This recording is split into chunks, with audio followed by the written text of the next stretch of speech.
Manny, I took the, yeah. Nope. Yep. Nope. Man. Nope. Manny. Nope. You got to default. Connor defaulted back to Manny.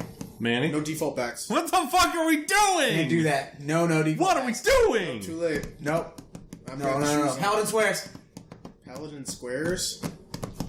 I don't know. What are we talking about? Hello, everybody. There it is. Hello, everybody, except Manny. Manny's now kicked it. Now Manny has to sit back over there so you can hear him less.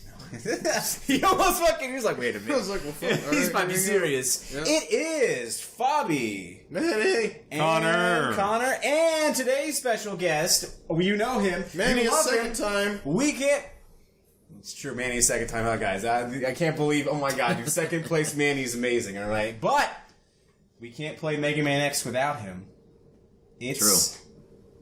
Jeremy. Oh! Reinstated into the canon of the Five Knuckle verse. Would you stop saying that? That's not the name of their game thing for it. Manny does it. You do. How am I the only one that's remembered the name of the fucking channel? This is why I'm a guest. I remember the name of the channel. Yeah, it's Five Knuckle Waifus, right? I mean, for the last couple weeks it has. If you've been paying attention to what's been uploaded. Yeah, the one video that's gone up in the last 3 I weeks. say something. I want to say something real quick, alright? It's nice to have you on the podcast. I don't feel very welcome right now. No, it's funny because I watched your eyes. I watched your face when I was bringing you in, and I was like, and I could see you calculating which intro you're going to use, because you go, it's Jeremy, and like all the things I've been, it's like, it's Jeremy, low tier Jeremy, like, it felt like I saw you calculate everything. I swear it almost sounded like you were about to go, Jerome. It's J-Romy. It's Jerome. Djibouti. Hello. It's good to be back, guys. Doesn't it feel good? Doesn't it feel good? Oh, it feels to actually great. have one the very next month and not... Just happy to feel included. You know, other than the fact that we haven't hardly put anything up on the channel. Same. Because life sucks and it gets busy. True, and that's one of the greatest topics of today. Right now, it's time to talk about the hard facts, boys, and that is the hard. That is that I. The joke is that Fabi pointed at his penis. Every one of you, all right. Greatly. That's the first hard fact we're going to talk about. All right, for real. Is Fabi's ding dong? I don't want to talk about Fabi's ding dong. Hey. That love is a different kind of love, Manny. We'll discuss that later in private time. All right. Whoa. With leather straps. Manny's going to the principal's office. Ball gag. Dios mío. Mother of God. Son of a bitch. Son of a bitch. Madre de Dios. I will say, it's like, we used to see each other, like, weekly. Well, I used to see you every day, but, like, we used to hang out weekly.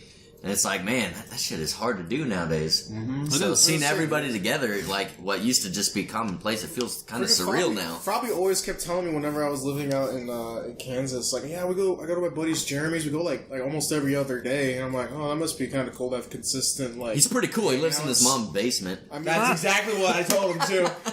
At least not anymore. A place is a place, you know. So like, I finally moved down here and. Now it's like super slowing down now, so it's kind of funny, really. But it's kind of a bummer. Hey man, I just brought you in when it started counting. He was still living in his mom's basement. All right, you were like, "Hey guys, what's going on? I'm Andy," and I'm like, "Don't talk to these nerds, dude. Me and you were just play fucking." Now you live in my basement. Well, you did, but you didn't. You did, but I mean, you live in his house, so it is my house. It's true. This is actually Manny's house. You guys wouldn't know that. I gifted him my house. Oh yeah, it's true. We've said it in every recording we've been in together. It's because everyone needs to know. This is my house now. I mean, could be for the low price of all the money. House is his, but it's still my name, and I paid the mortgage for him and all the utilities. That's sweet as fuck. I do remember when you were just like, I try to do this every week. And I was just talking about this with somebody the other day too. How it's like, goddamn, dude, we are all growing the fuck up. Yep. We got shit. Oh, shit. Do you want to talk about that? Like, speaking of growing up, I'm officially engaged to my girlfriend, who is now my fiance. Everybody clap and golf clap. Golf clap. You don't know me as much, but I did. I did just it first. For par. So, but, just for par. Just for par. Fuck? So, yeah, talking about... What's no, that? I thought you stole his ring. I was like, goddamn. Right? Our rings are kind of similar. Yeah, I know. I was looking. I was like, But yeah, so speaking of life moving forward, that's fun. It's a lot of good stuff. Very excited. You're a little nervous too. You're a little. I mean, man, it's happened. I was. I absolutely was. Yeah. It's like the dynamic really doesn't change, but just like the title, you kind of do feel. You feel like it's a little more weight to it. It takes a minute to sink in. All the checks from girlfriend to fiance in conversation. Yeah, I keep accidentally. I still do that. Calling her my girlfriend instead of my fiance. Oh yeah. And we're going to be engaged for probably a year and a half before we get married. Yeah, I know. I mean, it is a drastic way. Because, it is. It's like not. You all know the joke, the old ball and chain, things like that, and it's not like in a rude way, but in a way, it's like the reason they say that is because you are tied to someone because you love them, and you're making that choice to be like me and you, baby, forever. No. Connor, you're gonna marry. I had to point at Manny. He's the only one here that I can be. Me and you, Manny, forever. Someone does care until I die. Now, I will say, I have a wonderful. Smile. God damn it! I have a wonderful fiance who does want me to make sure that I still get to enjoy like my friends and my life and the channel and like. Thankfully, I've got a fiance, a partner in life who wants to make sure that I don't lose that. So that's good. I won't be, I'm not going to be quitting the channel or anything. I'm going to be living farther out, but we'll make it work, boys. We'll make it work. Mm-hmm. Mm-hmm. And I'll bring something up in a little bit. It's going to be a very small thing. Sure. Because I don't have the whole thing worked out. Once again, he's talking about his penis. He can't be. I've seen it. God, wait, man. What? You're already. Let's talk about you're that. Already much better. You're already much better than Ethan, all right? He couldn't lay that shit down on me. He was too nervous. That's right. I'm saying this specifically because Ethan's watching right now, and he's going to text me and say, "You fucking son of a bitch," and then he's going to go, "Whee!" and do the upside down okay shit. Which, by the way, was hilarious because he did this to me because I work with him, and he did the okay actual symbol because I was like, all right, I got something to take care of. I'll be back in a little bit. So, and I told Manny before where I like to go do we do this, and then one point I started doing it because I never did it until that I started doing it with him, where I do the okay with him, and it becomes like a game of who's gonna do it first, and then I go ding, and we just shoot it down to get it going. So what I did was I immediately just opened up the most rudimentary editing software in my phone, and I twisted it upside down, and I sent it back to him, and he was like, "You fucking." I thought I lost my shit when I did that because I was like, I don't think he expected me to be able to just think about just doing it like that. That's funny. Believe me, I looked for it upside down before I did that. I was just like, fuck it, let's just do it myself. But it's fucking great. I'm very happy for you, and I'm very happy Thank you, friend. I'm going to be very happy for you in the next year. It's going to happen. I believe in you, Manny. It's going to happen. It's going to happen hard. Yeah. It's going to happen hard, all right? You need to succeed where I and Ethan fail, all right? Sorry, Ethan's not here, and I really need to rag on him. Really just need to shit on someone. Jeremy, you're next, all right? As Mortal Kombat says, you're next. Vietnam flashbacks to the Steam version of the game. So yeah. I did. I'll talk. Actually, that's something I should talk about in a minute. I do want to ask you about that. But my life really gotten the reason I haven't been able to do that is because it's been 1 week to talk to me. Thank you very much. I was really hoping you'd go for that. Do the same thing. Bare Naked Ladies. The only Bare Naked Ladies song that I think anybody's ever heard. I can't think of another song from them. Pinch me. Fucking no. All right, pinch me. Well, okay, you're already better than me. Piece of shit. And actually, 1 week is all you I actually enjoy Yoko Ono. $1 million. Actually, there. All right. The one person. You want to go? We found that one person. Fucking Bare Naked Ladies podcast. I'll take you down. We found that one person in 1,000 that listens to Bare Naked Ladies. You actually don't like Bare Naked Ladies? I've never really listened to them. Naked. Well, they're Naked Ladies. 1 week has been stuck in my head since the 3rd, 4th grade. Because we were singing it at recess. You know how long it's been stuck in my head? Since I watched the fucking Digimon movie, dude. Yep. Remember that shit? Yep. Where it had all the fucking ska and punk Bare Naked ass Ladies bands played in the Digimon movie? What? Yeah, it plays 1 week in it. What? Dude, it plays the Mighty Mighty. It makes the Mighty Mighty Boss Stones in that shit. They try to appeal to the young adult teen crowd by playing ska music. That was let's Dragon Ball, the first Broly movie. One of the best playing fucking parts of Pantera. Digimon. The album kicked the fuck, dude. He's awesome. Yeah. We can. Well, I wanted to let Manny in on some of my ideas, and I do want this to be on stream for laugh value. Some of my ideas for the names of our streams when we play competitive online games. League of Losers. That's about right. Overdoofs, Rainbow Sucks Siege, I mean... Dumb by Daylight, and Final Failure 14. These all seem like things I've already seen. Did you just go Those aren't jokes. That's did just you just reality. search YouTube and be like, all right. I made those up. I mean, they're play on words. I like playing on words. Yeah, I like playing on your words. I'll be honest, I find that very I don't know how charming. we would stream 14, to be fair. Like, I've never understood how to stream, like... Raids, things like that. Raids, big stuff. All those things that we can't do because somebody I'm sorry, I'm working on it! isn't level 70 yet.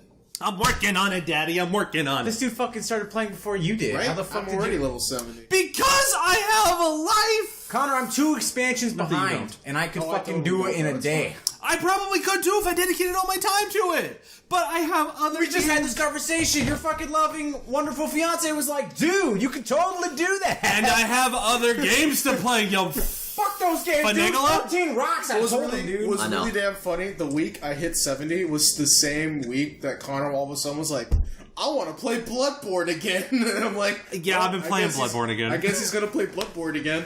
Hey, Dev, you want to help me get to Alright. 70 already? Yeah, Alright. let's do it, Manny. All right, motherfuckers. Which I need to go back and continue my if you're watching me on Facebook, follow along with my Bloodborne journey. I was sick, and that was a big thing. One of the things that's really impacted my uploads lately. I actually a couple weeks ago on a Friday and Saturday at 3 a.m. So Friday night, Saturday morning, I actually checked myself into the ER because I was having horrible stomach pains. I was having awful symptoms of some kind of sickness. He got up, and then he got down with the sickness. I did. And turns out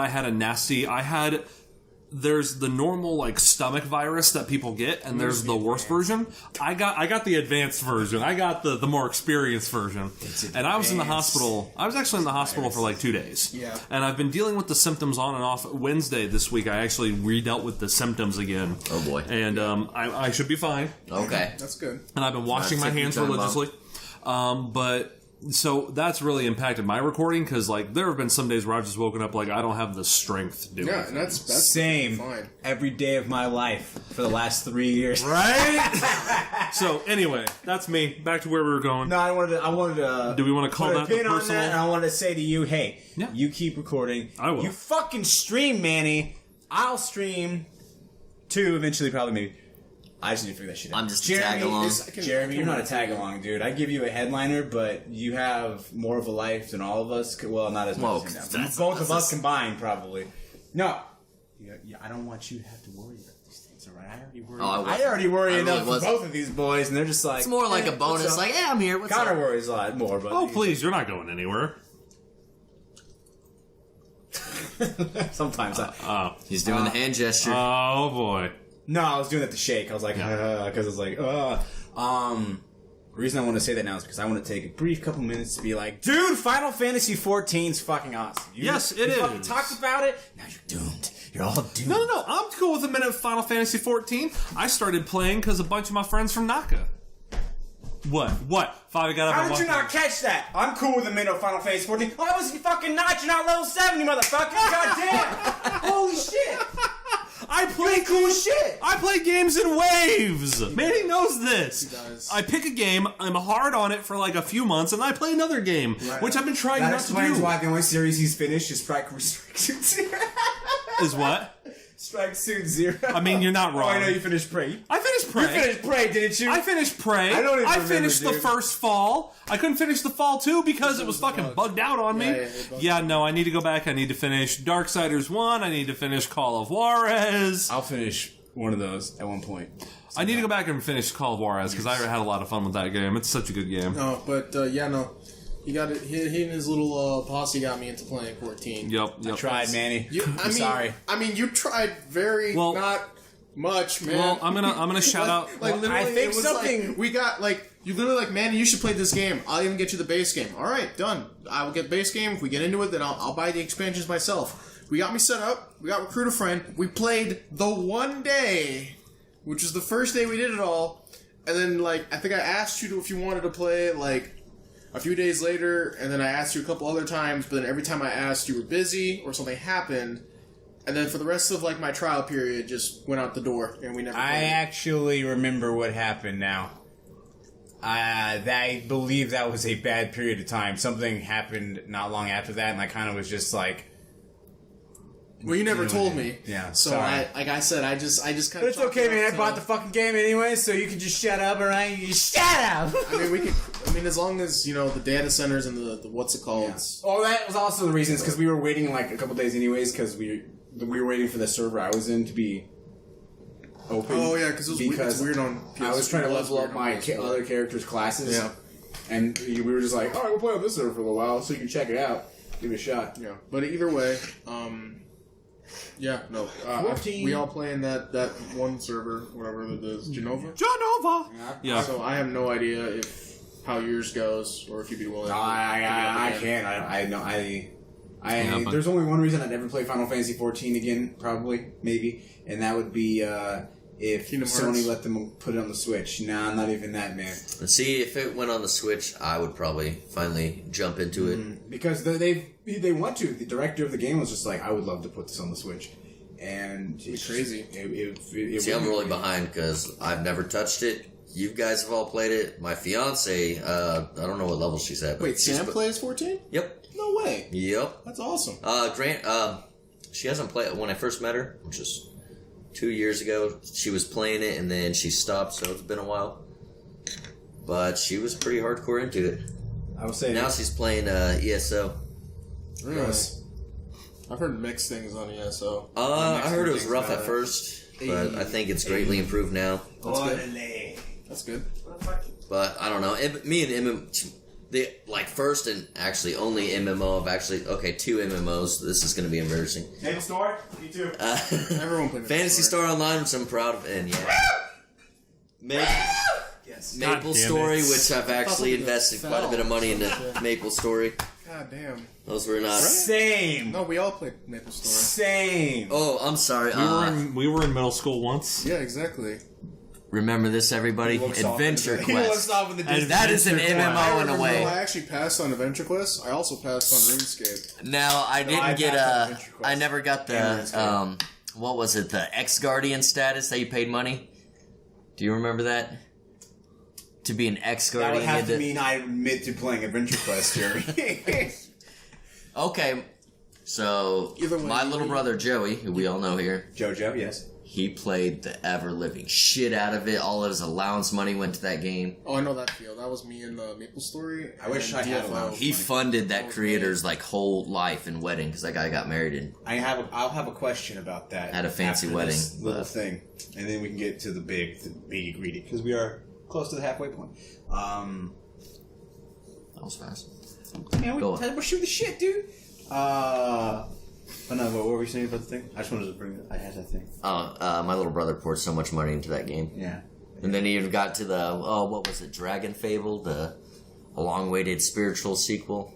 They came out with something, Dragon Fable something, and it just fell flat, and I was like, this is stupid. Adventure Quest is stupid. Everything is meaningless. And then you find Fantasy Star Online 2, and you're like, oh, goddamn, dude, the character creation, the combat, and then you're like, the game itself fucking sucks. I enjoyed what I played, it just, never got to try it. I'd still be willing to at least like I said, MMOs and it's Japanese only. I always remember this, and then I look at my PSO2 that's still installed on my computer, and I'm like, man, said he'd like to try this. And the other day, I immediately deleted it, and I was like, we're never... I mean, it's good. We're waiting for PSO to come to the Switch. I've actually been playing... Wait, isn't it on the Switch in Japan? Yeah. PSO2 is. Yeah. And it's streamable. You busting out those Vindictus again? No, I was just trying it again. They came out with a new class, and I was planning on streaming that. Yep.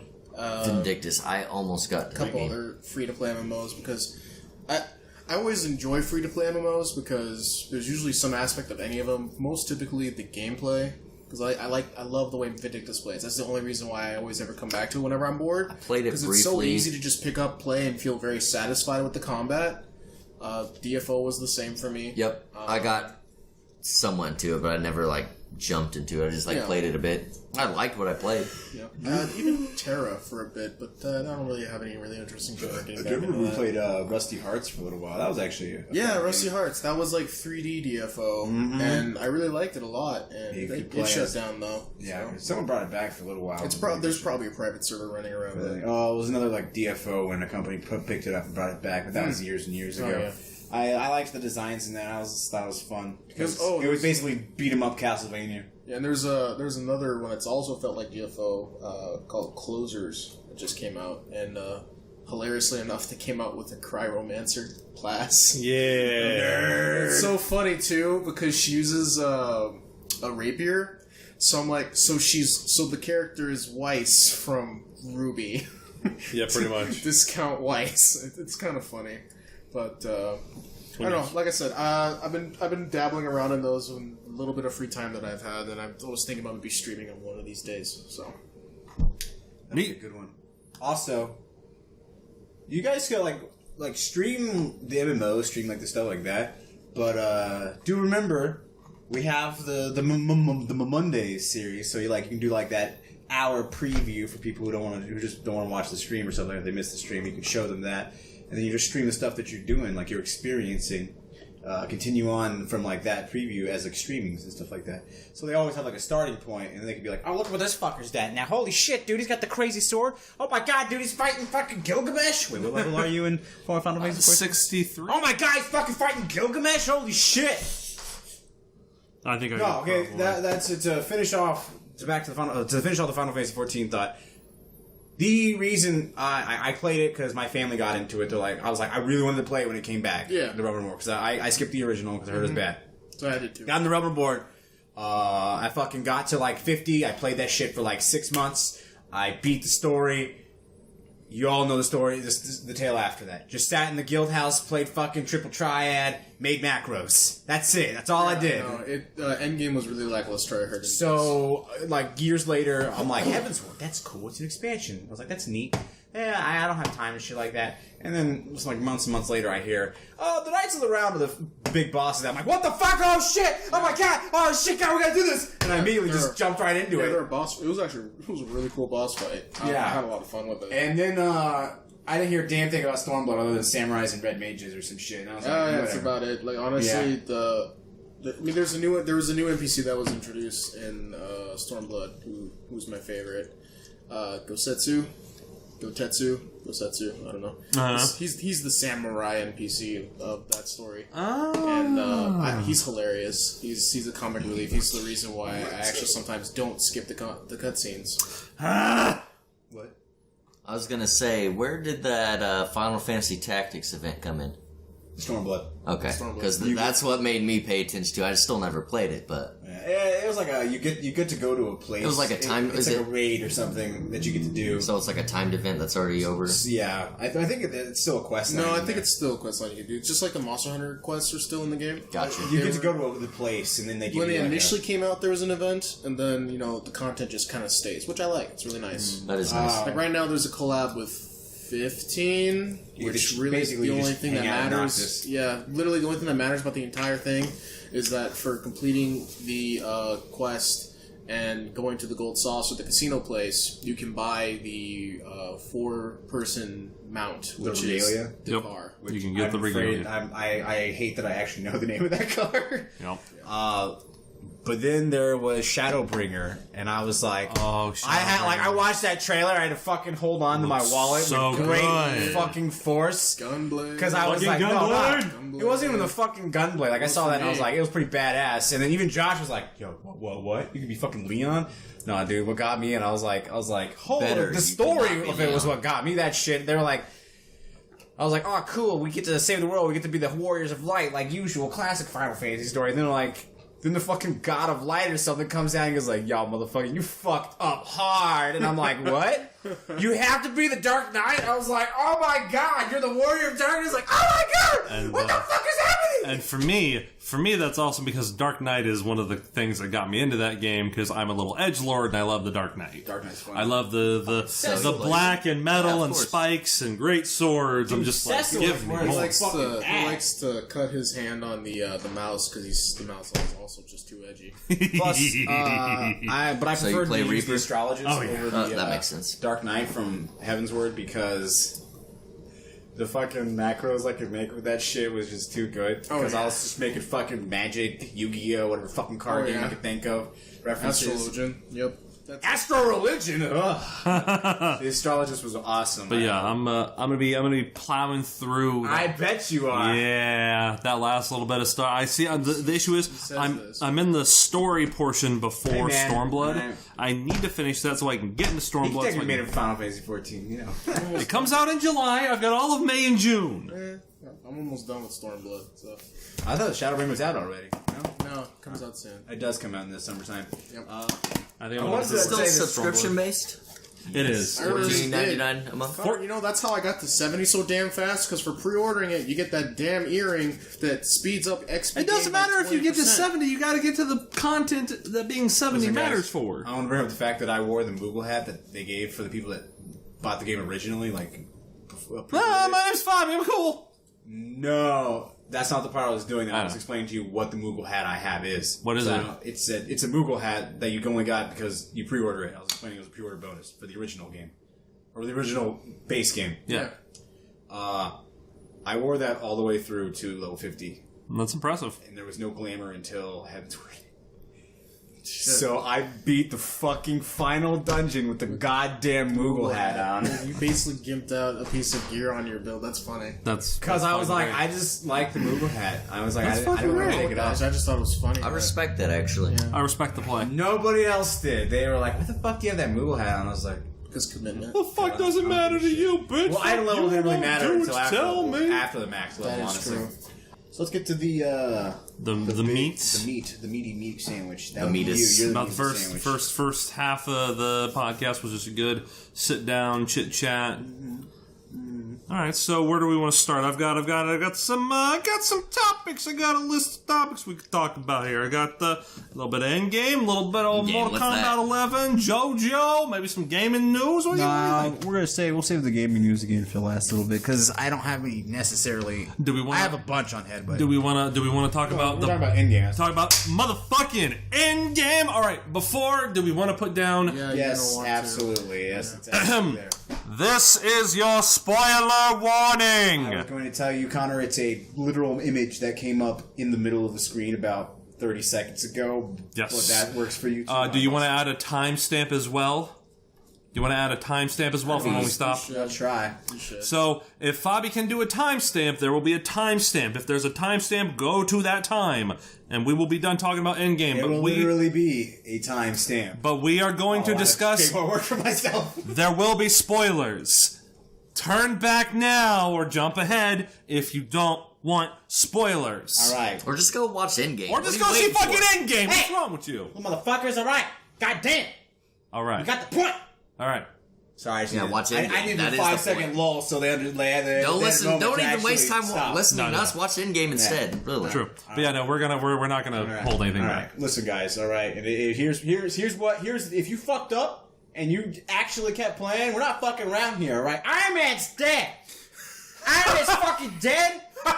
Black Widow's fucking dead. The whole everybody's not dead, but they are dead. I'm gonna say right now, I actually have issues with Black Widow's death. Everybody does apparently. Yeah. Like it felt kind of. I mean, she had the anime mom hair death coming. Yeah. Come on, like the moment like she had like the hair over here like in that knot and it's like over the shoulder, like she was gonna die. Oh, yeah. shit. You know what? It was the hair, wasn't it? Because here's it was totally Death Suit, dog. Hell yeah. And here's my like Death Sue. I understand it was an emotional moment, but I'm just like the moment I realized what was going down on what's the planet called where the soul Vormir. Yep. Where things are happening on Vormir and her and Hawkeye. I literally just thought, wait. Didn't we all see this happen in Infinity War when he fucking threw Gamora off? We had our big emotional someone gets thrown off the ledge. What the fuck?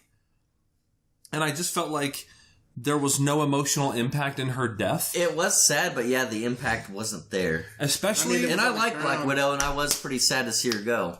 There was impact when she hit the ground. Motherfucker, just like don't hear that shit. And Manny, you are a brilliant master of jokesters, and that's what I was saying right there. That came from Manny's brain. Manny. But like, I thought she had some of the most character in this movie than she's had in all the other movies. That is true. Yes.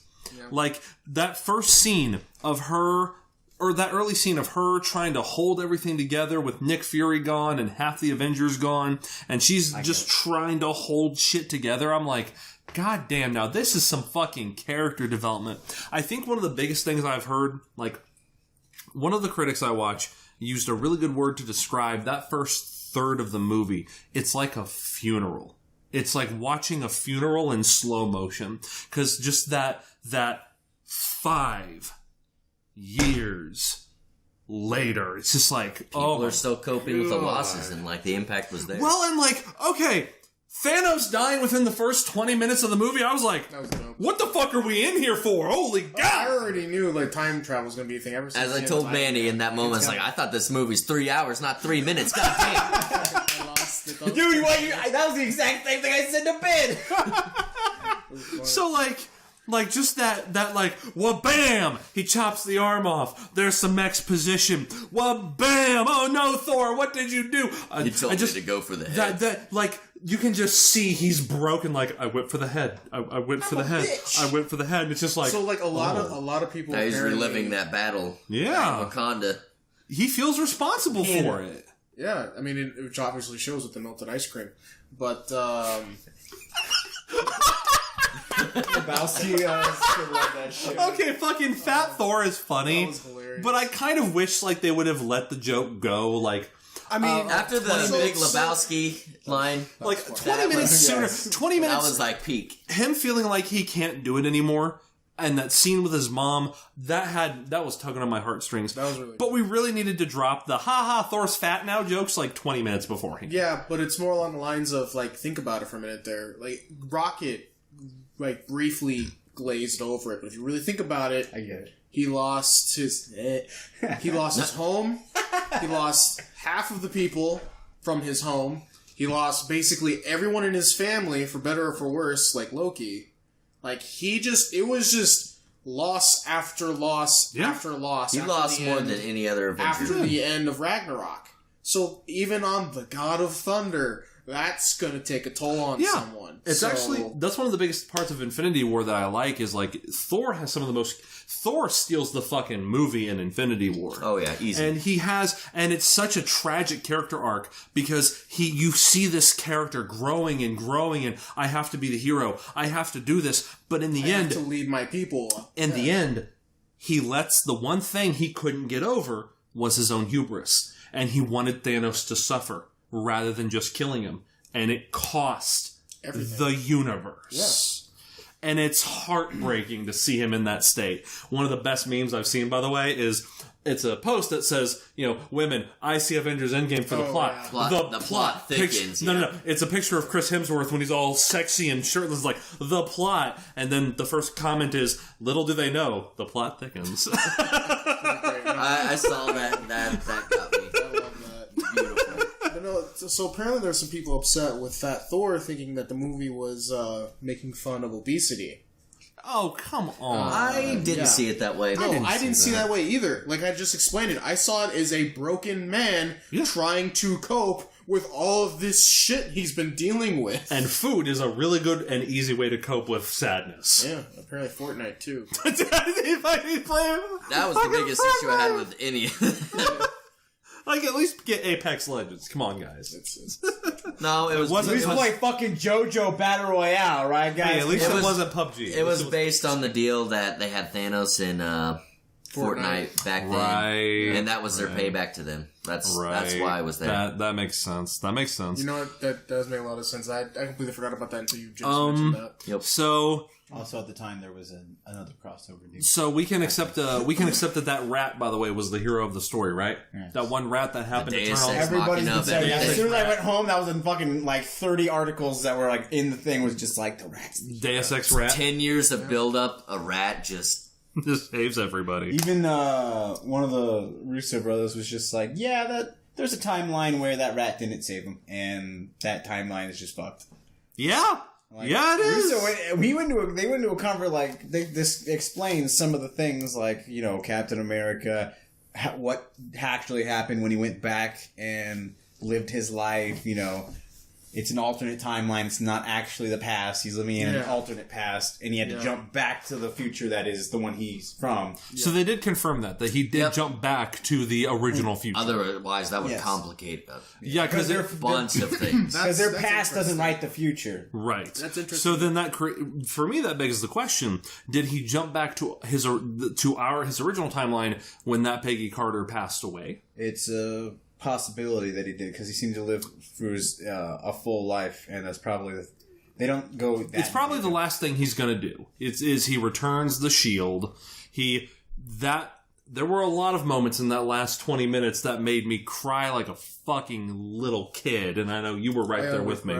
We ugly cried. Sniffles. I ugly cried before that. The first time I saw the movie, I flat ugly cried. I had to hold my hand. I had to bite down on my finger like this. Because, like, I would have been like, otherwise. But when he's just like, when he hands Falcon his shield and Falcon's like, it feels like it belongs to someone else. And he's like, it isn't. It doesn't.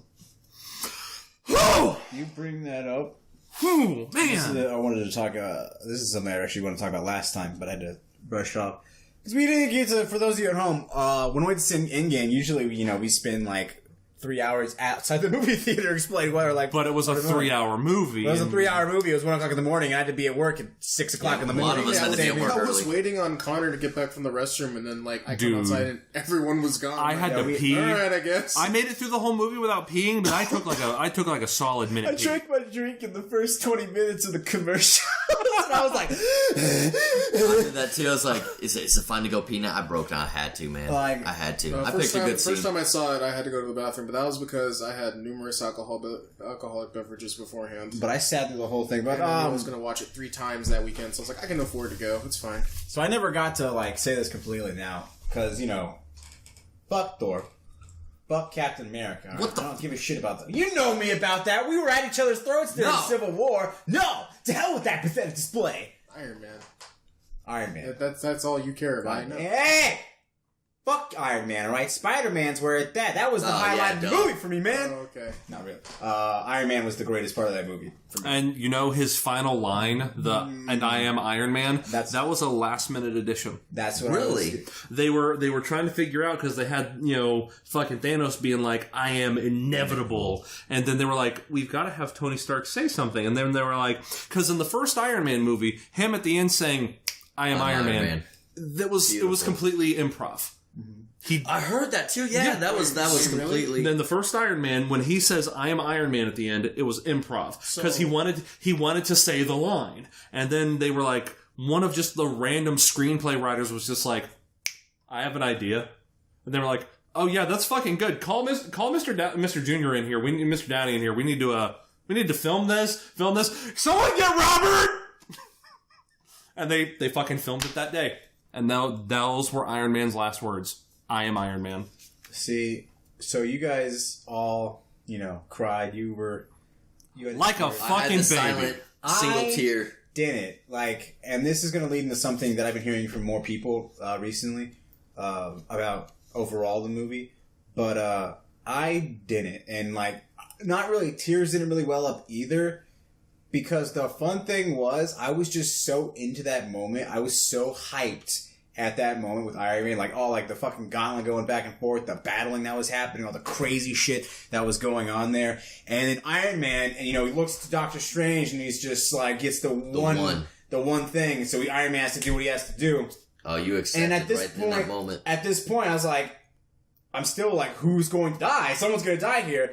And I said this point where Thanos gets the fucking gauntlet, and he's about to snap his hands, and then Iron Man comes in and stops him, and he's just and he grabs it. And the moment he lets go, I'm like, that motherfucker doesn't have the goddamn stones anymore. I know he doesn't. Because that's not his fucking gauntlet. It's Tony's. He snapped his fingers and nothing worked. And I was just I almost jumped out of my seat. I was like, yes! I fucking knew it! But then he says his line, I am Iron Man, and he snaps, and I was like, no! So in that moment, it basically canceled it out, so I couldn't cry, because I was so hyped to see that shit happen. It was amazing that when it didn't click until after the snap that I was like, a fucking regular ass human just snapped his fingers. Oh god, he's going to die. Yeah, that's the power that a mortal man can't handle. But I was like, that's just so much happened that I was just like, that was a beautiful way to do it. It was a roller coaster at the end. It was. Like, the emotions were welling when when Iron Man died, and then his funeral, the Tony Stark has a heart, the cheeseburger. God. That was all cheeseburger that was all building for me. I Love You 3000 will make grown men cry for the Now that was the part that actually got me almost. The I Love You 3000? Was because he knew before he even went back in time what he was going to do. He calculated. He knew exactly what was going to happen because he looked right at his daughter in a fucking hologram and said, I love you 3000. I was like, oh my god. Because I think Manny brought it up. In the first Avengers, Captain America they had that big argument on the ship that led to Bruce Banner turning into the Hulk, and that big, moment before they have the actual, coming together and being a team. And Captain America said to Tony, one of the things was, you're the kind of guy, at the end of the day, you're not willing to make the sacrifice play. You're not willing to actually give everything because you care too much about yourself. And in the end, it was Tony who made that sacrifice because he knew he had to. To have everything he loved, he had to give it up. And that made me cry even more. That was... Honestly, everybody was thinking Cap would make the sacrifice. Well, I mean, it's Cap. Yeah, because he's Captain America. That's his character. They also and that's why it's... a big spoiler out there, too. What? For Cap. They said Captain America died. I was fully prepared in some way, shape, or form. Oh my god, before the battle, like in the comics where Thanos just punches him and snaps his neck, I thought he's taking a stance like, oh, there's no way he can do anything. I thought we were going to get a recreation because, I know they're not going to recreate them exactly. I liked how Thanos was destroying the shield as he fought him, chipping away at it. I was waiting for that just, BAM! Bash the shield into pieces. But when Thanos did that, he did it with the full completed gauntlet. So he literally had the power to just go, BAM! Unmake this fucking shield. Okay. I didn't yell it, but when fucking Captain America grabbed the hammer... Oh my God. I was pointing at him for a second ago. The theater went... My fiance... The theater? What the fuck, dude? All I heard was Manny. He was like... Hey, I was screaming too. I was too. I just wanted to stand up and go... I wanted to stand up and go, he is worthy! Because I saw that, and when I saw the hammer moving, I was like, for a second, because I was just, again, lost in the action. Like, oh, this was happening. I'm like... Wait, who the fuck is going? I'm like, oh shit! And then it just fucking happens and he grabs. I was like, because I thought, okay, there's a myriad. In that second, I was like, who are all the characters in the comic book that have wielded the hammer? I think Black Panther's wielded it at one point. I think a few people did it. Groot has to. What? And then I was just like, no, and then. I was like. And then I couldn't even scream at first. My breath was just taken away. And then he went Mortal Kombat on Thanos. That shield Mjolnir combo was beautiful. Oh my god! That was in fucking Capcom. Actually, I lost my damn mind whenever, actually, just in general, in the leading up to that fight, and then Thor is just like, he's dueling the hammers, and I was like, oh yeah! What is this? My boy still got it! Oh, dude, but actually, that scene, that is actually a reference to Batman vs. Superman. If you guys didn't know that. Really? How so? The Russo brothers paid homage, respectfully, by the way. This isn't like a joke. Like, fuck you, DC. The movie was it wasn't that good. But because if in Batman vs. Superman, there's a moment where DC had their big three walk up on Doomsday. So the Russo brothers purposely shot basically the exact same scene with Marvel's big three, Iron Man, Cap, and Thor, as they walk up to Thanos. Yep. So that scene where they all they come down and then they fan out and try to surround him. Mm-hmm. That is exactly the same how it's happened in Batman vs. Superman. I didn't even notice that. With Superman, Batman, Wonder Woman against Doomsday. But was it or wasn't it? It almost could be taken as a flex, like, look, we're doing this, but way better. No, everybody actually cares this time. I mean, if you want to look at it that way, but the Russo brothers have said that they did that as to pay respects to DC. Because Marvel's cool like that, and DC's not. Oh, shit. Like, at the end of the day, we're all comic book fans. At the end of the day, we all respect that we have our characters that we love, and we can respect what we like. Ain't no respect. I mean, Dirtbags. Unfortunately for Batman vs Superman, like that moment, like those characters got established that movie. So like, yeah, they didn't. The impact was not there. They tried. That was the problem. They rushed. They tried in 3 movies to do what Marvel did again. in 5 and 6. Oh yeah. They don't have. They lost Superman and Batman again. So yep, they did. Did Henry Cavill quit? Henry Cavill quit because he was basically told that he needs to come in and like do reshoots for. At the time, he had to do reshoots. You got to shave your mustache, Henry. That, and also if you, it's okay. Real quick, spoiler for Shazam. 3, 2, 1. At the end of Shazam, there was supposed to be a Superman cameo. And he was supposed to be in it. And Henry Cavill couldn't be in it because he was doing other things. And then DC decided to think it was a smart play to put their foot down and go, you either be Superman or not. And Henry Cavill's like, well, guess I'm not Superman. Yeah. He's filming The Witcher. He's filming The Witcher. That's what it was. That's right. The Witcher. I forgot about that. And DC, okay, so... Probably better. So, and then, of course, Ben Affleck was, I mean, there was talks about him leaving. He was having so many creative differences when he was trying to write the script for the solo Batman movie. And he's like, well, if you guys are just going to let me do my job, then guess I'm not Batman anymore. Well, and he was so tired of people giving him shit for Batman. He honestly wasn't that bad. I didn't think he was that bad. I didn't see him as an issue. I saw the execution of the movie. He honestly had some really large shoes to fill. He did, because... And I think he did fine for what it was worth. Like, I don't think the way they wrote Batman was the best, but I think he did. Like, I actually didn't have a problem with any of the cast or the picks. That wasn't the issue with any of that. Well, and the thing is, so here, the thing that DC did not do, that Marvel did, has cost them some stars, but it's also the reason why a lot of the Avengers character casts are not coming back. The whole reason why we have not seen Robert Downey Jr.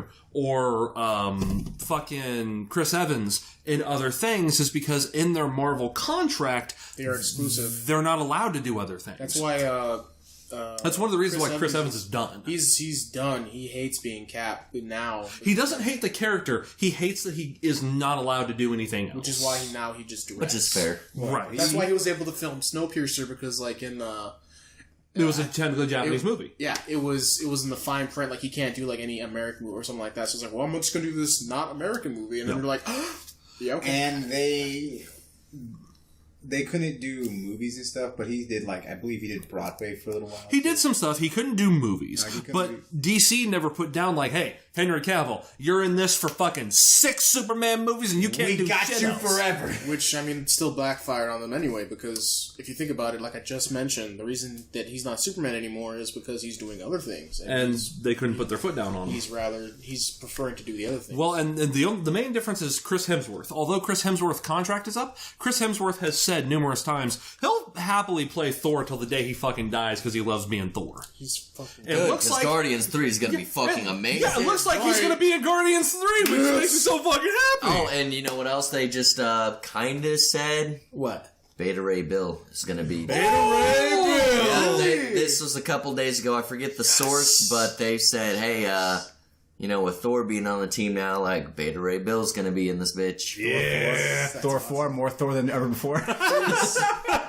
So, Fabi, you were trying to say something a moment ago. I wanted to wrap up the Endgame thing so we can power through the 2 more things. It was an amazing movie. Everyone should go see it. I've only seen it once, but I'm going to try and see it at least 6 times because that's how many times I saw Infinity War. But that's go see this movie. That's why I want to see it again. But the thing that I hear from a good chunk of people, most people, maybe less than half, don't say this, but a lot I've talked to have said this is, it's an amazing movie. It's awesome. Not as good as Infinity War. You know what? I don't completely disagree with that because I love this movie, but I think I personally liked Infinity War better just because of how well they did Thanos and the pacing of the movie. This movie was perfect, but I think This movie was exactly what it needed to be. It wasn't perfect, but it was exactly what it needed to be. I think Infinity...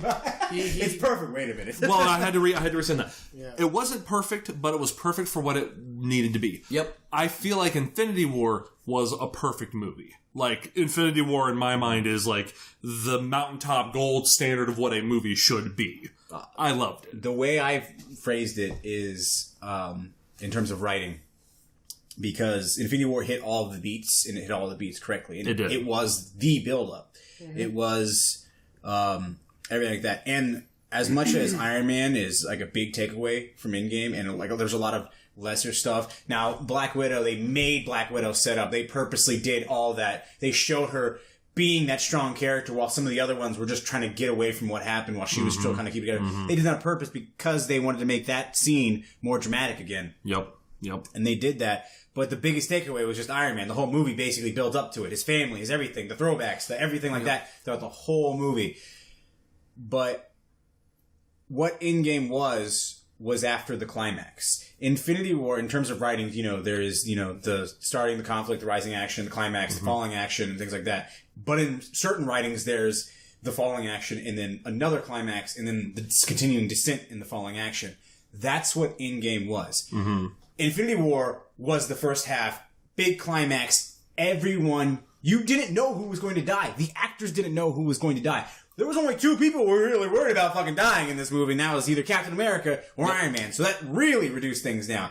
But everything was so devastating, and it was so devastating that you carried it with you for a whole fucking year. Yep. I carried Iron Man's death for me for like 2-3 days, went fucking back to work, alright? Yep. Now, I think a lot of that is due to, like, we've kind of accepted going in the movie that was going to happen. Mm-hmm. Yep. There was just... Because, there was so many hints that it was him and Cap's closure, and we knew and accepted this. Mm-hmm. Didn't know how it was going to come to be. Well, and the other thing is, when you have... Going into Infinity War, we knew there would be a part 2. We knew there would be an Endgame. Going into Endgame, we know this is the end. So the things that happened in Infinity War, like Fabi said, we have to hold that going, where are they going to go from this? Like, I still go back and rewatch Infinity War, and I still remember the first time I saw it, because, like, all the characters' deaths really hit me, but just watching, like, the Thanos snap happens, and it's quiet, and you just hear Bucky go, Steve? And he just... Spider-Man 1 still gets me. Like, truth be told, like, just... I remember that moment of... and just the shock of, oh god, this is fucking happening! Yeah, that whole, like, take just being quiet was unsettling. Mason was the best. No! No! Spider-Man, no! And then, shut the fuck up! Oh yeah, we were about to fucking jump the guy up front. I was like, fuck you, dude! Mason knows! He's the true master. It was when Drax got snapped, by the way. Oh, I was Spider-Man, dude. That too. Oh, dude, I was worried about Ty during the game about that shit, because I was with Ty in Infinity War, and that dude was shaking in my hands. And man. fucking... And then that whole thing was improv, too. Mm-hmm. Fucking, What is fucking the new Spider-Man? Tom Holland. Yeah. Tom Holland. He improv'd that entire thing. I heard about that. Like, holy shit. Robert Downey Jr. told his acting prowess. Yeah, that was amazing. Well, because they did that take, and Robert Downey Jr. was just like, give me, like, make it feel real. Like, give me, just you speak are from your dying. heart. Like, speak like that. And so, Tom Holland just spoke like that, and, like... What's a 16-year-old kid gonna say when he knows he's dying? I don't want to go. I don't want to go. Like, that whole thing was done amazingly. It was good. Like, go see Endgame. Go see Endgame. Not as good as Infinity War, but goddamn is it awesome. It's so fucking great. Iron Man dies. That's the last spoiler. If Infinity War is a solid 10 out of 10, Endgame is a solid 9.5. I'll tell you what, both movies made me a solid 10 out of 10. Fucking right. Fucking right. All right. Fucking Iron Man dies. That's it. Thor's the Guardian of the Galaxy. Thor's Guardian earlier. I wanted to bring this up briefly, and then we'll talk about some new stuff, and then we'll wrap it up. Mortal Kombat 11 came out. Thoughts? Manny, talk about You're Mortal the one Kombat that 11. actually probably has more on this. Have you gone? Has that thing happened? No, I'm leaving for that at the end of the month. I couldn't remember when that was. What do you think of it? Oh, well, literally it is now just you and me now. Oh, No, I'm just getting a drink. I'm getting a drink. I'm coming back. No, come back. What do you think of I it? just find that funny. It's fun. I enjoy it. The whole reason why I'm trying to heavily get into it is, I will be completely honest, I like MK. I've never been like super into it. It's never been like a fighting game that's always ever really clicked with me. But I've always enjoyed it for what it is. And you just open it. I can cut it out. My God. Sorry. Yeah. But like I said, at the end of the month, at the end of May, I'm going to Combo Breaker in Chicago with some friends, and that was the whole reason why I'm trying to get into MK11 is because they're going for MK11, and they were like, hey, we can hotel's taken care of. You just need to pay for your entry, and you need to pay for your plane ticket. And I'm like, okay, well, Chicago isn't far from where we are, so. Granted, it's going to be during Memorial Day weekend, so the plane ticket was still more expensive than it needed to be. Either way, I'm going to that, so that's why I'm trying to get into MK11, which is really rough, because, again, not only have I not really been too far into MK's fighting system, but they've also completely changed it. You said that like you having to relearn character. It's so fucking different now. Like is it just all the little shit that you take for granted? Like breaking out of combos midair, like a breakaway, doing get-ups off the ground, rolling, teching, delayed get-up, like all of that costs meter now. Because now you have two different meters. You have an offense and a defensive meter. Oh yeah, this is what I've read about, and I'm like, interesting. There's two. So they've completely overhauled the whole system. It's so different now. Like a lot of it still feels the same. Like Scorpion's guidance, get over here. Noob Cybot can teleport. Like Raiden can do that fucking half screen go. Side note, because you brought up Raiden. Richard Epcar, Old Man Joseph. When he gets hit, he goes, "Oh my God!" And I'm like, I can't unhear it. God damn it. Yes. Were they the same voice actor or something? Yeah. Old Man Joseph plays Raiden, so when you hear him, he's like, oh. So you hear the fucking, like, trying to emulate English from the Old Man Joseph. And it's his English voice actor. It's in some of the Raidens. So, like, if you go and listen to him getting hit and he says, "Oh my God," he actually says, "Oh my God," like he does in That's part 3. funny. Never knew that. But anyway, so like the moves and the play styles is all still there, but like now in terms of like the competitive scene, there's a lot more you have to micromanage, which is really rough for me right now, which is actually what I'm struggling with the most because I'm getting the combos down now. Like I'm getting it. But now there's a whole lot more technical stuff that I now need to monitor that I've never done before, like frame trapping.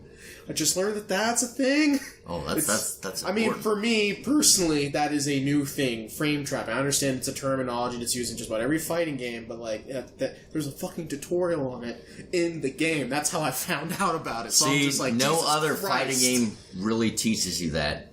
You gotta look at the community to teach you what's plus on block. Oh, it goes into full detail in the training room. Like, it tells you what's advantage on block, what has disadvantage on block, how many frames are active, what are the startup frames. Like, it gives you everything up front. So, like, that's great for me in terms of competitive play as a filthy casual. But still, like, it's heavy trying to learn it all. As an actual game itself, the combat is fun. There is an uncomfortable amount of shit locked away behind the crypt. See, this is the thing that I'm not sure how to take because I hear it's overblown, but at the same time it's still bad. But let me put it in NetherRealm is for working. No, they've already and they're still working on it. They've gifted people like a lot of the currency, right? They give you a lot for trying to fix the towers and the crypt. But let's put this in the context for you. Before you go on, like how vital is this stuff for the actual game? Not at all. I mean, that still doesn't change the... Mainly because if you plan on playing competitive, then it's there are 2 preset variants for every fighter. Yes. And you have to use one of those 2 variants, and that is all available online, which really, I was really disappointed because for Noob Cybot, he has a specific move, which is back away from opponent, and then 1, where it's the sickle that he swings up, which is anti-air, and when you meter burn it, it becomes a grab that resets the opponent. So there's some disgusting shit you can do with Noob just with that one move alone. Like, I'm talking combos that deal anywhere from 350 to 450 damage, which is 100 points of damage is 10% of health. So literally just one full combo with 2 meter can burn your opponent for almost half their health. And of course, the tournament variation of noob does not have that ability available, because that, honestly, that'd be busted. So the most damage potential I can get out of noob in a proper combo would be anywhere from like 200 to 320, I think, is my highest hitting combo I've been able to figure out on him personally. And does everybody have like 1,000 health? And that is requiring both attack meters to be burned through the do, and yes, everyone has 1,000 health. Okay. Fatal blows. So roughly a quarter. Yeah, fatal blows are an average of just about 30% health if you land the attack. So fatal blows are very lethal now, but you'll only use them once per match. Yikes. So you have to be careful when you use it. You want to make sure you use it either to secure the win or to turn the tide to hopefully then secure the win. Because if you fatal blows are essentially supers, the X-rays. right? Mm-hmm. The X-rays. The X-rays only at certain points. Because I'm like lost on I'm a big fighting game nut, but like NetherRealm fighting style is like completely different. It's foreign to exactly. me. That's the boat I'm in. So. Yeah, exactly. Yeah. So we'll explain, because I have my own takeaway from the thing, but explain what you have about the crypt. The crypt with him. So the crypt, like I said, it doesn't affect me at all, because right now I can't really afford to be like, I gotta go grind the tower to make sure I've done enough fatalities, so I have enough hearts, so then I can open up heart chests. Like, I don't care about any of that right now, because I'm just trying to get good at the game. Yeah. There's the problem right there. First one. Right? But for everyone else, just simply playing the game, trying to acquire all the things, which there's a lot of things. There are a lot of things. Is quite the grind. I was mentioning earlier, just today actually, Maximilian posted a video of his status. He 100% of the crypt, and he by 100% means he's opened every single chest once, because there's a thing you do in the crypt to reset the chests. Use Chronicles power. So you can open them again. But 100%. Yeah, but 100%. Yeah, but 100% in the crypt means been to every area that's currently available in the crypt and open every chest that's available at least once. Because there are a couple that don't come back, like I just mentioned. There is a specific chest called heart chests, because one of the currencies is hearts, and you get hearts for performing fatalities. And inside the heart chests are guaranteed full sets of like one skin, that makes sense. One color, one of everything for a fighter. But it's still random which one you get. But there's one chest for every fighter in the game. So it's random which fighter you get, but eventually you will get that one heart chest of every fighter. So, but yeah, he did all of that. He's 100%ed it, and he has over 100 hours in MK. Damn. And he said quite blatantly, like, I believe he said about 80 of those hours was dedicated to grinding in the crypt. 20 of it was actual, like, gameplay in terms of, like, online matches in lab and things like that. So. Yeah, a lot of people are complaining about that. And that was before the patch, because now the game is patched. It's supposed to be easier to grind out everything. He said roughly about maybe 2/3 of that time is now what it'll take, maybe even half that time. But guys, it's okay, because it's just cosmetic! See, now here's my takeaway from Mortal Kombat 11. To briefly go off of the back end of that, the crypt bothered me. Like, the grind itself, I have it on the Switch. And I mean, I have it on the Switch so I can play it all the fucking time if I wanted to at work. But, like, it's still a grind I don't want to do for things I don't really want. Because they're all random, too. It's not like the crypt from MK10, where if you're just like, hey, where can I go get Sub-Zero second fatality? Oh, it's in this coordinates. It's not fun. Is what, like, the crypts before were fun in a way. Yeah, like, they were because they were pseudo-random, because then, once everyone figured out what's in everywhere, then you could just be like, hey, again, I just want to get Sub-Zero second fatality unlocked. Cool, just go to this coordinates, and there it is. Because there's coordinates again in the crypt. But it's a gotcha system. But it's all fucking random now. So. Like, there are points, like you said, with the chest, but there's other chests as well where the randomness is locked to this much. Like, you'll get this, but it's a random bit of this, not just from heart chests, but certain quadrants. Like, there's a reason there's those numbers still on there. Yeah. Like, you can still get something from something. It's just random. You have to reset it every single time. You get little, like, gimmick things to help you progress through the crypt. One of them is Kenchi's headband, which allows you to see into the spirit world. And when you're in the spirit world, there are spirit chests, and those are static. So that's why it's like, hey, go to this coordinates, you'll find a spirit chest here if you put on Kenchi's band. So, but like I didn't really I didn't really dig that stuff, and like the game itself is fun. Like the gameplay is fun. I enjoy playing the things, but it's similar to what Manny said, where the fun is if you're going to play in a competitive, or if you're going to play online, or want to play with anybody when you're not close to anybody, you're stuck to two types. You're stuck to two variants, and on most characters, those variants fucking suck. I mean, yeah, because like I just mentioned, there's a lot of fun stuff you can do when you build your own variant, but like that's only good for going through tower and fun games with your friends. So if you're planning on taking this game super seriously and super competitively, then you better just get good with those two variations and stick with it. That's what kills it for me too, because I was like, oh, cool, you can customize that kind of stuff, but I kind of still expected, like, these are the variants, like, these are what really works with each other. No, the variants were built to all work with each other, except the ones you can't equip together because they actually cancel each other out. Yeah, there are a few. Like that. But they're all generically meant to work with each other, so you honestly don't really get any uniqueness, and that made me really, really miss Mortal Kombat 10, where it was like, you got three variants, and they're all very unique and very fun and very awesome. And they're all tournament legal or whatever. And they're all work, except when they're like, you're banning that because you're fucking too good. Like, I'm pretty sure everyone hated Scorpion in his Hellfire one. Hellfire is not a normal variant for Scorpion now. It's a third one, and it's a very reduced Hellfire. Oh, yeah. And I love Hellfire. Like, this is what really sucks about it is because they took his toasty fatality and they turned it into a brutality. Yep. You can only do his toasty brutality now if you have Hellfire, because it requires you to the last hit. You have to hold you can either do it enhanced or whatever. You have to hold the combo button and do it, and he breathes the fire and he walks and turns him into that.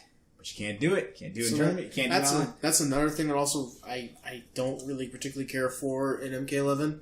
Just like how they're what are those in Soul Calibur 6? Lethal hit? Lethal hits. Mm-hmm. There's lethal hits in MK. I don't know what they're called. They're probably also called lethal hit. I don't remember off the top of my head.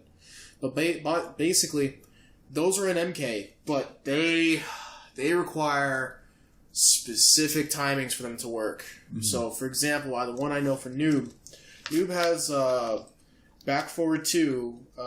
He will throw his clone out for a tackle. Okay, that clone... Critical blow, by the way. Critical blow is what it's called? I believe it's called. Okay, so... It's like that clone can do a critical blow. Oh, no, it's crushing blow is what it is. Crushing blow. Crushing blow? Yeah. Crushing blow. Crush counter is Street Fighter 5. Yeah. Well, crushing blow. The clone can do crushing blow if you have landed 10 clone attacks on the enemy before that. And that could be any of his other clone attacks. But you have to hit the opponent with 10 clone attacks. And then if you succeed on the 11th clone attack has to be the tackle attack, and you have to meter burn it, and then it'll crushing blow. That seems kind of dumb. There's other ones too.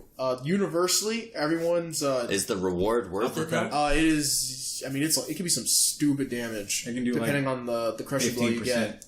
Yeah, which also leads. Most crushing blows at close range can also lead into a pop up, which means just go crazy from there. But Noobs in that case doesn't, because that's one of his zoning tools, so I can't do anything after I meter burn that. I just do that for raw damage. That's it. Everyone has a universal down 2, the uppercut. Mm-hmm. If you uppercut, if the opponent was if you did it as a counter or a punish, it'll crushing blow into a uppercut, which will pop them up in the air, and then you kind of continue from there. One of them is really stupid for Noob, where if the opponent is blocking standing, because this attack hits low, and if you catch them when they're blocking standing, then it leads into a crushing blow, which sounds not bad, right? Except for the problem that Noob doesn't have any overhead attacks. Oh, period. So they have no reason to stand high. He has no mix-up, so he has no reason for all of his attacks are low, mid, or high. That's it. So the opponent should always be blocking low against Noob. You should never be standing block against Noob, because he doesn't really have anything other than just raw jumps. The whole point is to condition them to stand, and you can't do that. You can't get him to do that. Yep. That is awful. It's really bad for him there, and but bottom line, there's a lot of characters. They all have these special criteria for these moves to maybe get them, and there's a mechanic in the game where you can hold one of the buttons so that I'll use the clone attacks for an example. Say I've already landed 10 clones and I'm ready to do my my crushing blow with my next clone, but I don't want to do it on this next one. So you can hold the button so that the next time I toss my clone out and it lands and I meter burn it, it won't expend the crushing blow, because you're also only allowed one crushing blow per match. Per style. So you hold the button and it doesn't go through, but then when you're ready for it to go through, then you don't hold the button and then it'll do the crushing blow. So, like, the tools are there for the pros to, like, really figure it out. But, like, I mean, again, between the attack meter, the defense meter, crushing blows, fatal blows, like, there's a lot of shit here I gotta process that I am not used to in my fighting games. So I am very scared about going to Combo Breaker and even somewhat performing decently. I have to say, because you're right. Did you ever play Injustice 2? I'd see, and that's the thing. I've never really played, like, I have played Mortal Kombat in my life, but I've never been a big NetherRealm fighting game guy. I am a Tekken player. I am Nerd. A much different kind of fighting game. But, like, I've never really been super into the NetherRealm style of fighting games. Well, I was wondering, because that's what they turned Mortal Kombat 11 into. They turned it, like, they did Mortal Kombat 10. Yes, they did Mortal Kombat 10, they did Injustice, I think, right? That yes. was the order. And they did that. 10, then Injustice 2. Oh, I think it was 9, Injustice, 10, So, Injustice, basically it was 9, then they took what they learned from 9 to make Injustice. They took what they learned from Injustice to make 10, and 10 was good. 9, I'm going to say right now, 9, probably the best one in Mortal Kombat and a lot of people so are far. saying Like, 9 that. is because... and 10 is better than 11 to me, just because, but... they're doing all these changes, and now they're just making them visually similar and mechanically similar, and basically all around gameplay similar. The cosmetics, the how you unlock them, the randomness, the everything like that.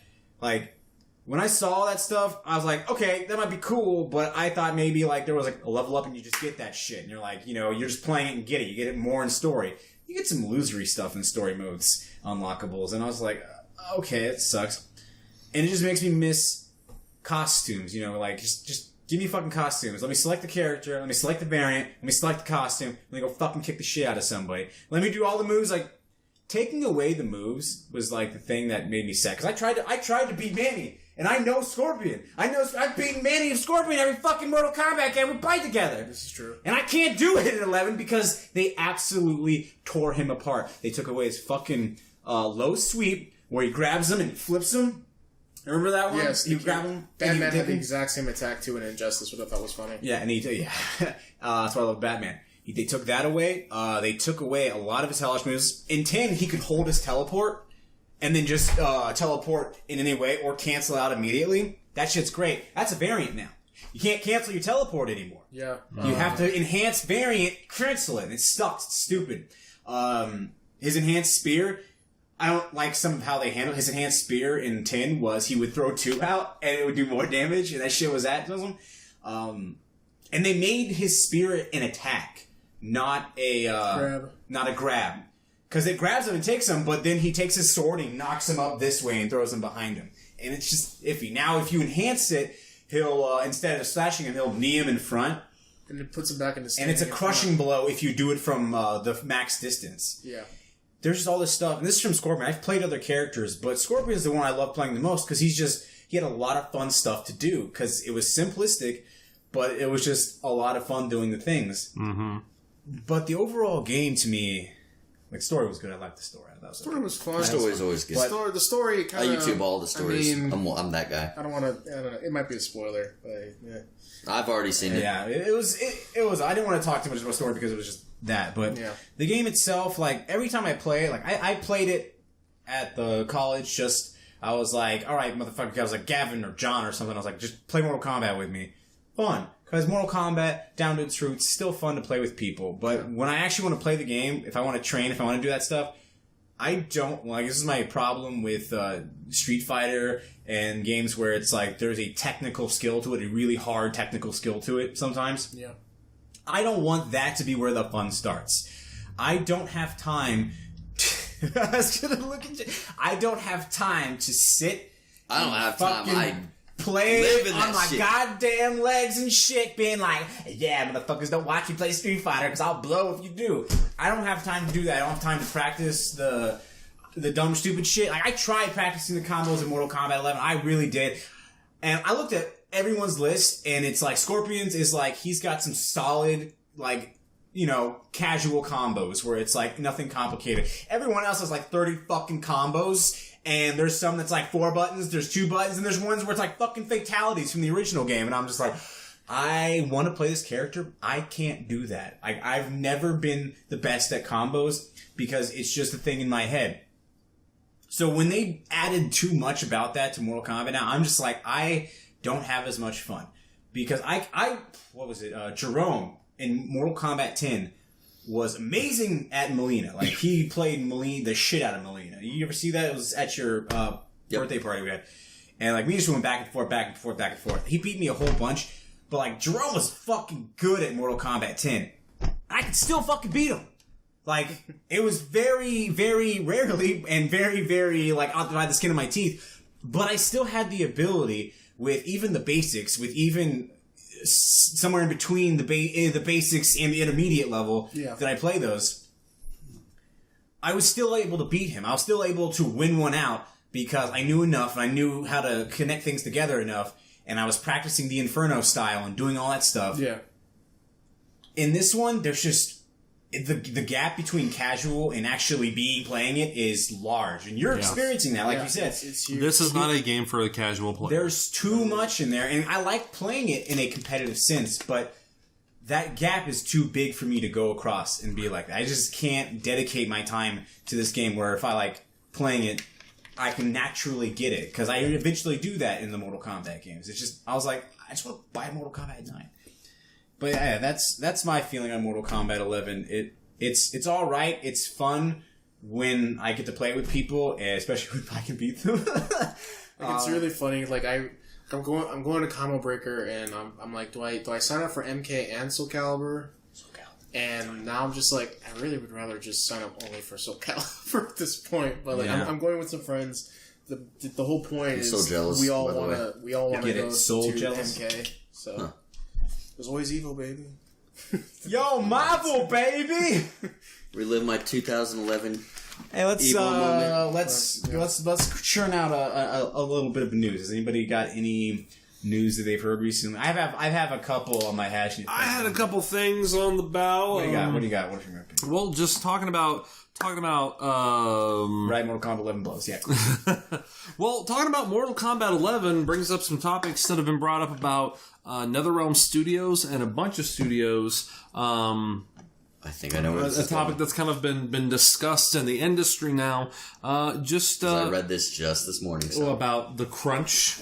Yep, the crunch. Not only that, the crunch and it's just there's toxic behavior everywhere, like running rampant. The gaming industry right now is a very difficult place to work in because big studios are asking for demanding hours, insane workloads. If you haven't heard the term, it's a term used a lot in any kind of production industry or creative industry, but in video games, it's a very well-known term: the crunch. All right. We have 1,000 hours of work to do, and we have 300 actual hours to do it in. So, let's go, boys! And you hear stories. The big ones right now are BioWare is just in the fucking hot seat right now. That must be painful. So is Epic.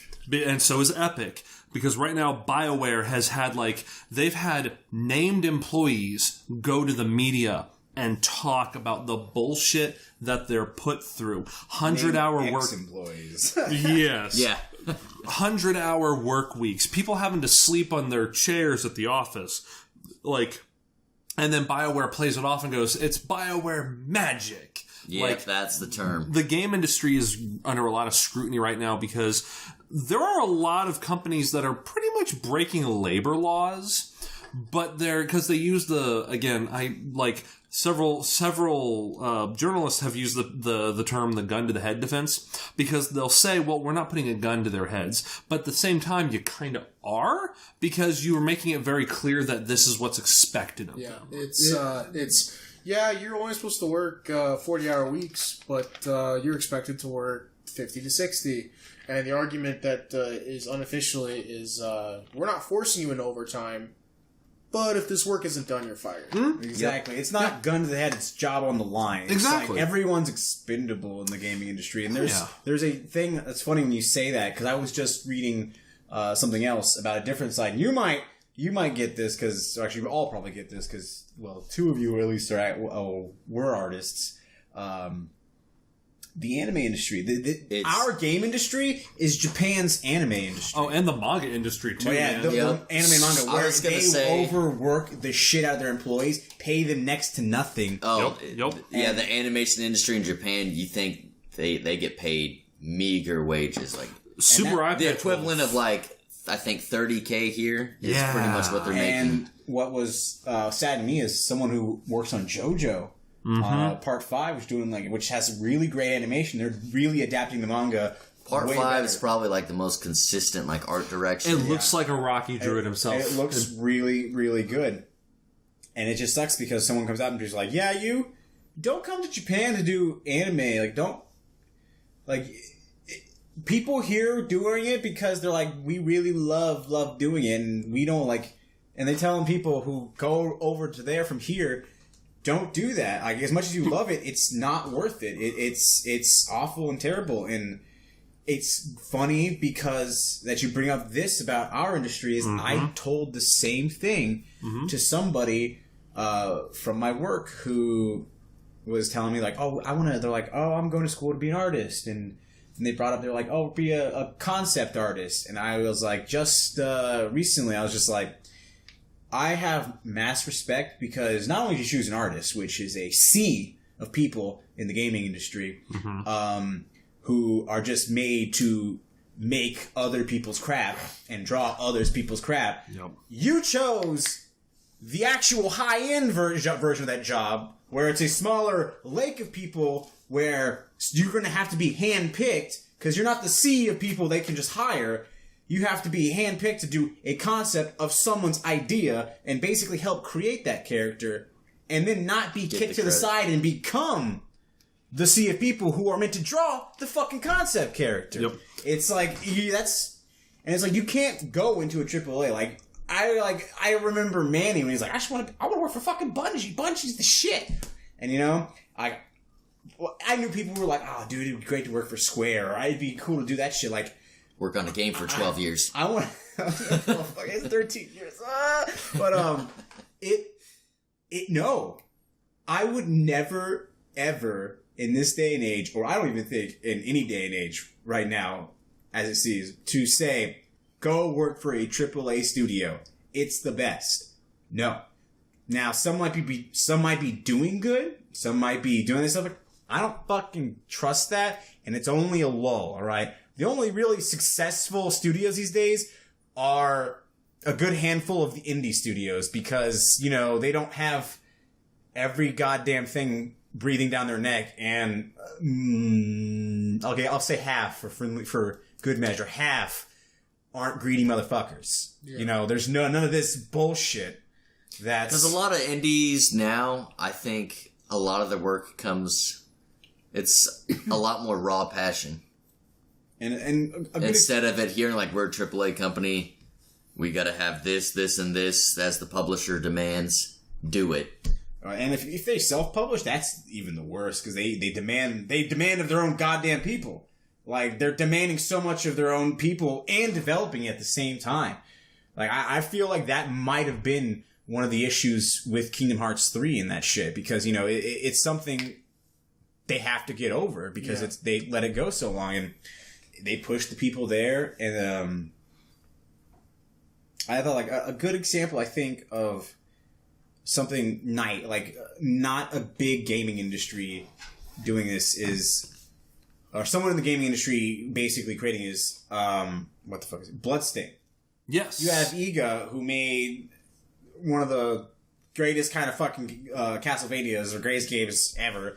And, Konami's not doing anything. They're too busy fucking making Jenga machines, doing stupid shit to their employees and stuff. So you know what? He goes and he's like, I'm making a game. Old and of course, it takes years because it's going back to the 90s where we don't have AAA. We don't have this crazy, like, AAA was a thing back then, but it wasn't like a thing. You know, it was Igarashi has a team. It was we're making games because we need to actually value the consumer. Now it's we just need to value your money. Iga has a team and they're working on it. They have. I got a fucking email. There has been a release date set. June. Oh, you haven't even seen the trailer? June 29th. Yeah.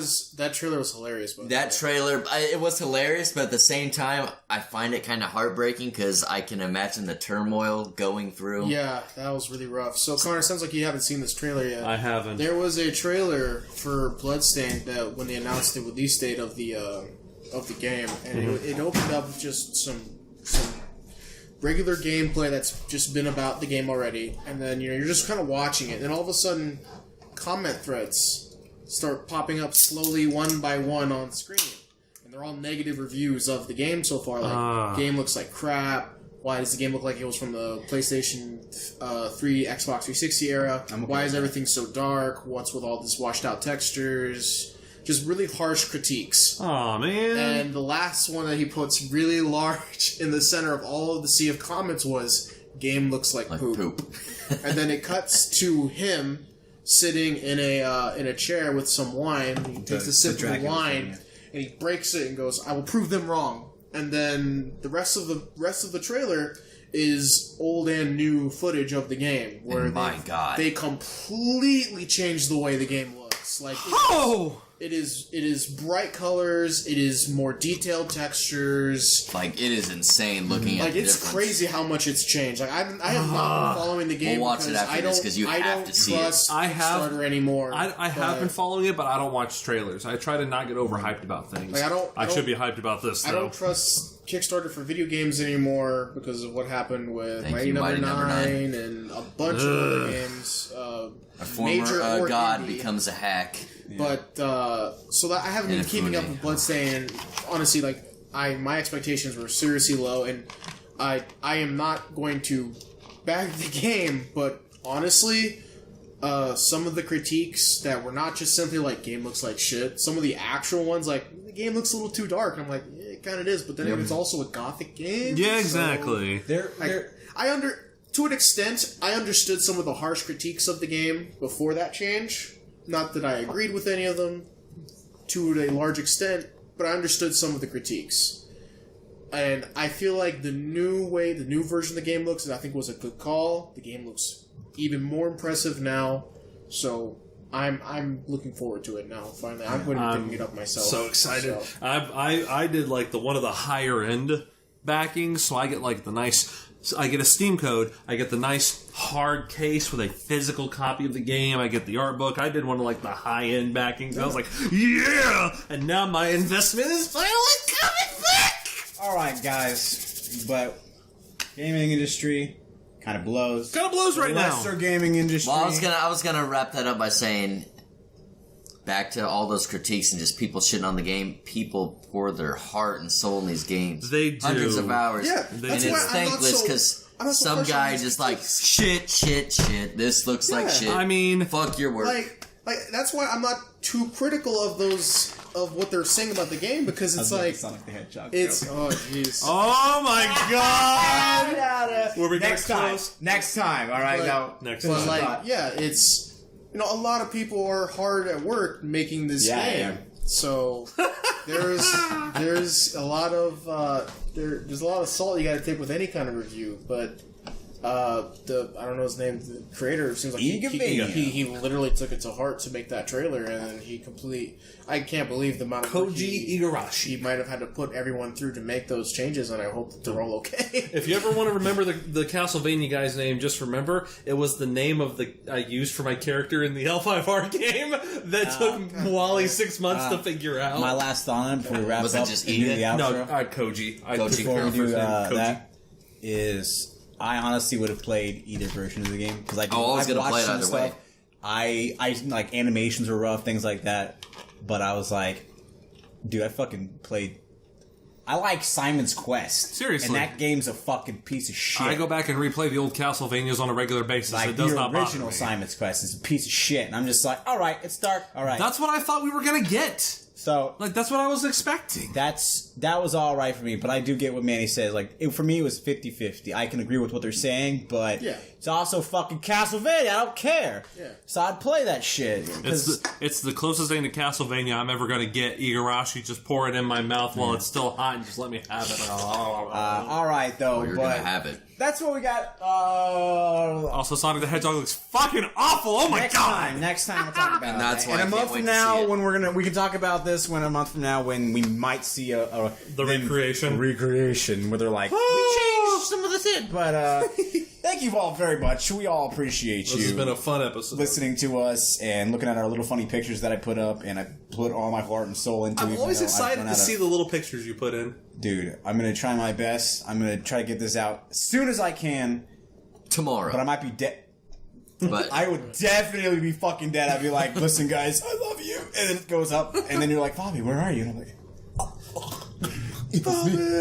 Bobby texts us, Manny, I don't feel so good, Mr. Manny. oh, God, the Endgame spoilers back. No, okay. So, everybody, once again, it has been Jeremy. Connor. and Fabi, and then, Jeremy, again. oh, shit, and then Manny. Shit. It was Manny twice at the beginning, now it's Jeremy twice at the end. And then Manny once, and Fabi, and then Connor. Ha! But Now, you got your second time, so I'm not even going to point at you. You got Ryu on your tongue. Street Fighters. You are wearing a Street Whatever Fighter. you say, Lebowski. But hey!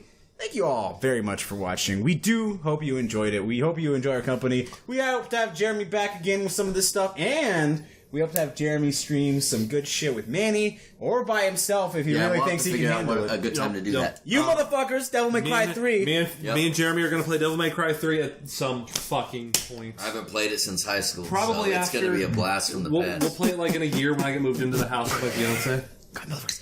But let us know what you think down below. If you have any thoughts on what we've said tonight, if you know anything about the game industry stuff, we'd like to hear your stories about that because we're very interested in what you guys think. Suggestions, all that usual stuff. Give us a like, subscribe if you haven't. It helps us out a whole bunch and it makes us take just a little bit longer before that final snap in the big sky. I got nothing. All right, guys. Thank you again. We'll see you guys next time. Bye, everybody.